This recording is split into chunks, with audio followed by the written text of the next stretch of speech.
ओम शांति। आज 11/11/81 के प्यारे बाबा के अव्यक्त महावाक्य हैं। हेडिंग है आज की बिंदु का महत्व। ज्योति बिंदु शिव बाबा निराकार ज्योति बिंदु आत्मा प्रति बोले। आज स्नेह के सागर बाप अपनी स्नेही आत्माओं से मिलने आए हैं। बाप के स्नेह में दूर दूर से भागते हुए मिलन स्थान पर पहुंच गए। बाप दादा ऐसी स्नेही आत्माओं को स्नेह का रिटर्न, स्नेह और सहयोग सदा देते हैं।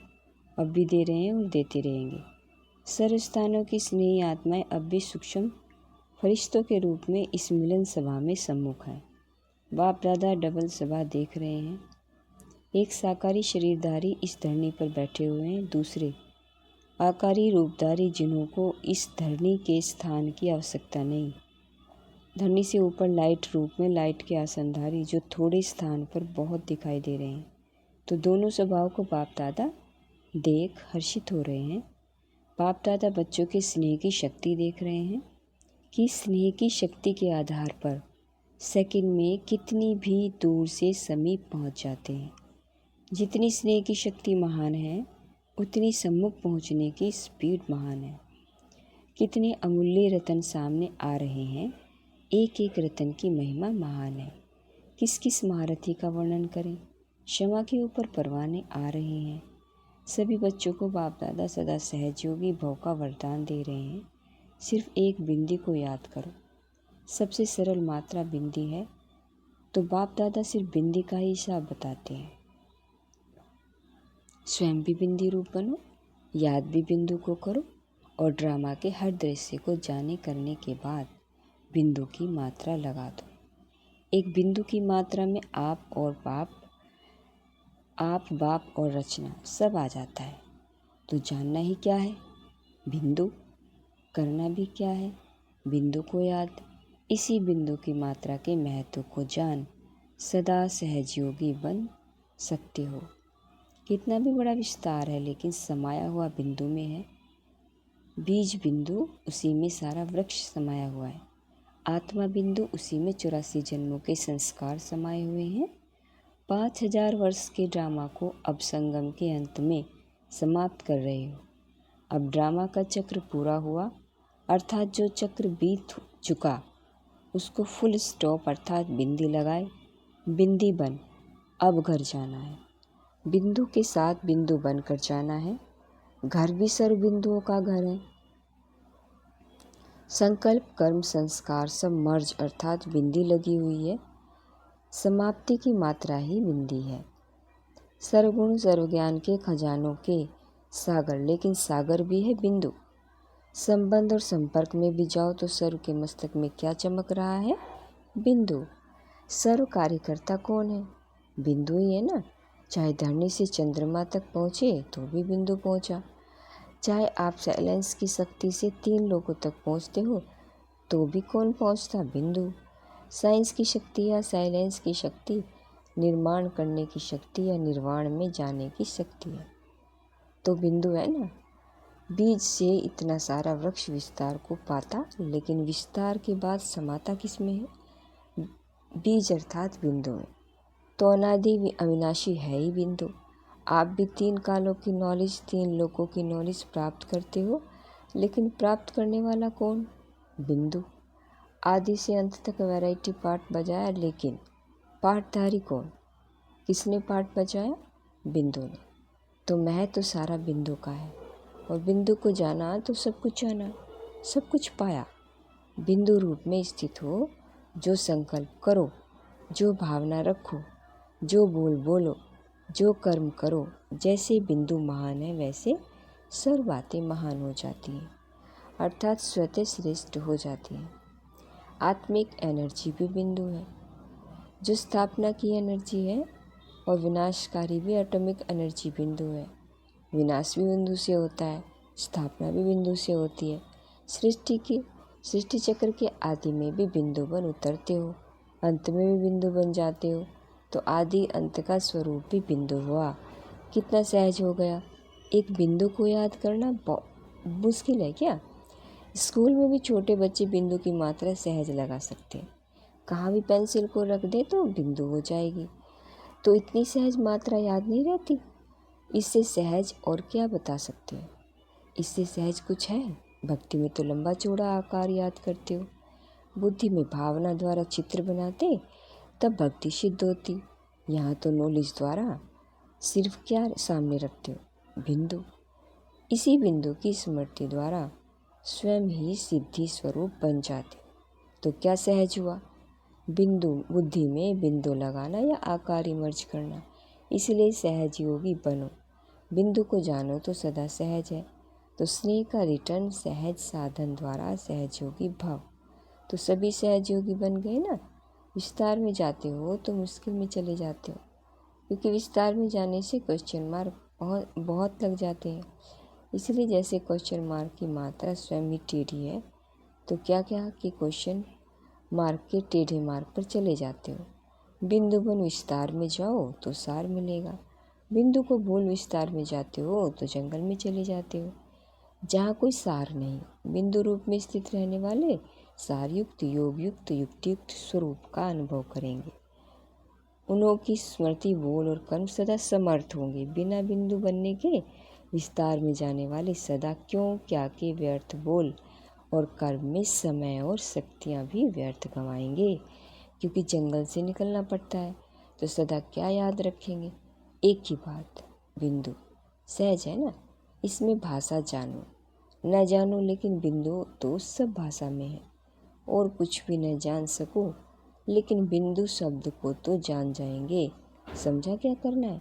बिंदु शब्द ही कमाल का शब्द है, जादू का शब्द है।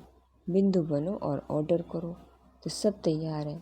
संकल्प की ताली बजाओ और सब तैयार हो जाएगा। लेकिन बिंदु की ताली प्रकृति भी सुनेगी, सर्व कर्मेंद्रियाँ भी सुनेंगी और सर्व साथी भी सुनेंगे। बिंदु बनकर के ताली बजानी आती है? अच्छा। सदा अनादि अविनाशी स्वरूप रूप में स्थित रहने वाले, बिंदु के महत्व को जान सदा महान रहने वाले, बिंदु स्वरूप को सर्व खजानों के सार को पाने वाले, सारयुक्त योगयुक्त जीवन मुक्त आत्माओं को बाप दादा का याद प्यार और नमस्ते। हम याद प्यार और नमस्ते बाबा, नमस्ते।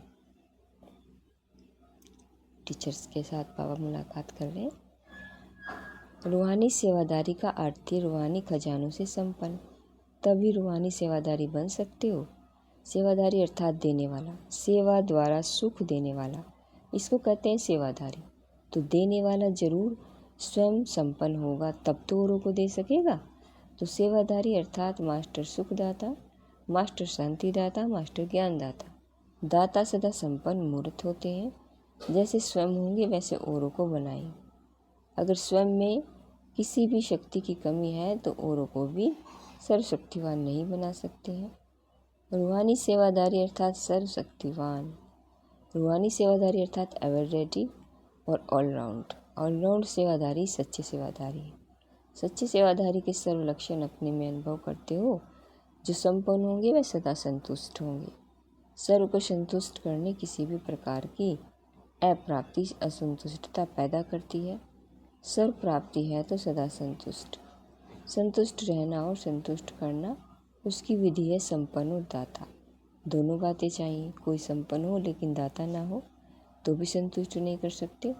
तो दाता भी और संपन्न भी, यह खुशी तो सभी को है ना कि हम विशेष आत्माएं हैं। सारे विश्व में कितनी थोड़ी सी आत्माएं सदा बाप की सेवा में तत्पर रहने वाली निमित्त बनती हैं।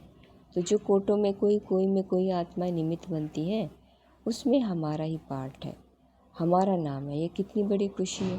कोटों में कोई यह हमारा गायन है। यह रूहानी नशा रहता है। रूहानी नशा सदा जितना ऊंचा उतना नम्र बनाएगा। देवान का नशा होगा थोड़ा, लेकिन घमंड से अभिमान से ऊंचा समझेंगे। सच्चे नशे में रहने वाले सदा नम्रचित होंगे। नम्रता से ही सबको अपने आगे झुकाएंगे। सुखदाता नम्रचित आत्मा बन सकती है। अभिमान नम्रचित बनने नहीं देता। नम्रचित नहीं तो सेवा को हो नहीं सकती। तो सेवाधारी की विशेषता सदा नम्रचित स्वयं झुका हुआ होगा, तब औरों को झुका सकेगा। तो रूहानी सेवादारी, रूहानी शब्द सदा याद रखो। चलते फिरते बोलते कर्म में रूहानियत दिखाई दे, साधारणता नहीं रूहानियत। संतुष्ट आत्मा को ही सेवादारी का टाइटल मिल सकता है। संतुष्ट नहीं तो सेवा लेंगे। तो सेवा लेने वाले हो या सेवा करने वाले हो? रूहानी सेवाधारी लेने वाले नहीं। आज ये हुआ, कल ये हुआ, ऐसी बातों के पीछे स्वयं गंवाकर से समय गंवाकर सेवा तो नहीं देते हो। यह सब बचपन की बातें हैं। अब बचपन समाप्त हुआ, अभी जो लिया उसका रिटर्न करना है। अभी कोई भी कचहरी ना होनी चाहिए। बड़ों का एक्स्ट्रा समय नहीं लेना है। किससे कहानियाँ समाप्त। अगर अभी तक भी सेवा लेने वाले हो तो आज से समाप्त कर देना, बिंदु लगा देना। बीती सो बीती, बिंदी लग गई ना तो समाप्ति की बिंदी लगाकर जाना। बिंदी लगाकर सदा संतुष्ट रहना और सबको संतुष्ट करना, यही पाठ सदा याद रखना। अच्छा, निर्मल शांता दादी से बाबा बात करें। महान आत्मा अर्थात सफलता मूर्त तो सदा सफलता मूर्त हो ना। जो जितने हल्के रहते हैं उतना सहज और स्वतःकारी हो जाता है। जो ज़्यादा कार्य का बोझ उठाते हैं तो बोझ के कारण निर्णय शक्ति काम नहीं कर सकती। इसलिए सफलता में फ़र्क पड़ जाता है। कार्य करने के पहले सदा स्वयं लाइट, वायुमंडल भी लाइट, स्वयं भी लाइट, साथी भी सब लाइट, तो लाइट हाउस का कार्य हो ही जाता है। लेकिन कोई भी कार्य जब शुरू करते हैं तो लक्ष्य ठीक रखते हैं, फिर बीच में वह लक्ष्य मर्ज हो जाता है। आदि शक्तिशाली होता, मध्य में परसेंटेज कम हो जाती। जैसे आदि में प्लान के समय अटेंशन रखते, ऐसे जब प्रैक्टिकल कार्य में बिजी हो जाते तब भी अटेंशन रहे। आदि मध्य अंत एक समान रहे तो सफलता सहज हो जाएगी। अच्छा, इस बारी मेले में शांति कुंड बनाना, जिससे सब समझे कि यहाँ आवाज़ होती भी शांति है। वृत्ति और अनुभूति ही बदल जाए। बाप दादा कलकत्ते में आवे जरूर, हाँ वह समय दिखाएगा, क्योंकि बच्चे बुलावे बाप ना आवे यह हो नहीं सकता। लेकिन किस रीति से आएंगे यह देखना, कुछ नया होना चाहिए ना। अच्छा जो बनाएंगे उसमें सफल हो जाएंगे, क्योंकि सच्ची दिल पर साहब राजी। यह मेला भी बाप के दर्शन करने का स्थान है। भक्त दर्शन करेंगे, बच्चे मिलन मनाएंगे। अच्छा है, यह भी एक साधन है स्वयं के लिए और अन्य आत्माओं के लिए। ब्राह्मण भी मंग उत्साह में आ जाते हैं, पुण्य की भी सेवा हो जाती है, स्वयं की भी सेवा, औरों की भी सेवा हो जाती है। विदाई के समय सभी ने सुना तो बहुत है, बाकी कुछ सुनना रह गया है क्या? सिर्फ एक की बात रह गई है, वह कौन सी पाना था वो पा लिया, काम क्या बाकी रहा। अब समाप्त हो गया, क्या रह गया? अभी सिर्फ एक बात बाप दादा देखना चाहते हैं। सभी 16 श्रृंगारधारी सजी सजाई सजनिया, अर्थात 16 कला संपन्न। 16 श्रृंगार ही 16 कला है, तो सभी 16 कला संपन्न अर्थात 16 श्रृंगारधारी बने। अभी तक कोई 8 कला, कोई 10 कला, कोई 11 कला, लेकिन सभी 16 कला बन जाए अपने अपने नंबर अनुसार। सभी 16 कला तो होंगी ना। जैसे और धर्मों की भी अपने हिसाब से गोल्डन स्टेज होती है, तो यहाँ भी सभी की अपने हिसाब से 16 कला होगी ना। कहना करना और सोचना सब समान हो जाता हो तो संपन्न बन जाएंगे। बाप दादा अब इसी स्वरूप में सबको देखना चाहते हैं। वह कब होगा, इसके लिए सब तैयारी भी करते हैं, संकल्प भी करते हैं, इच्छा भी यही एक है। बाकी क्या रह जाता है? स्टेज पर जब बैठते हो तो क्या सुनाते हो कि बस अब संपन्न बनना है, तो इच्छा भी सबको है, लेकिन बाकी क्या रह जाता है? अगर और सब इच्छाओं से इच्छा मात्र अविद्या हो जाओ तो यह इच्छा पूरी हो जाए। छोटी छोटी और इच्छाएं इस एक इच्छा को पूर्ण करने नहीं देती है। अच्छा, प्रश्न है आज की मुरली का, कौन सी पहचान बुद्धि में स्पष्ट है तो समर्थ आत्मा बन जाएंगे? उत्तर है समय की और स्वयं की पहचान अगर बुद्धि में स्पष्ट है तो समर्थ आत्मा बन जाएंगे, क्योंकि यह संगम का समय ही श्रेष्ठ तकदीर बनाने का है। सारे कल्प के श्रेष्ठ से श्रेष्ठ तकदीर अभी बना सकते हैं। संगम पर ही बाप द्वारा सर्वाधिकार प्राप्त होते हैं, तो अधिकारी आत्माओं, श्रेष्ठ प्रारब्ध पाने वाले हो। सदा यह स्मृति में रखो तो समर्थ हो जाएंगे। समर्थ होने से मायाजीत बन जाएंगे। समर्थ आत्मा विघ्न विनाशक होती है, संकल्प में विघ्न आ नहीं सकता। मास्टर सर्वशक्तिवान सदा विघ्न विनाशक होंगे। अच्छा, विघ्न विनाशक होंगे। ओम शांति।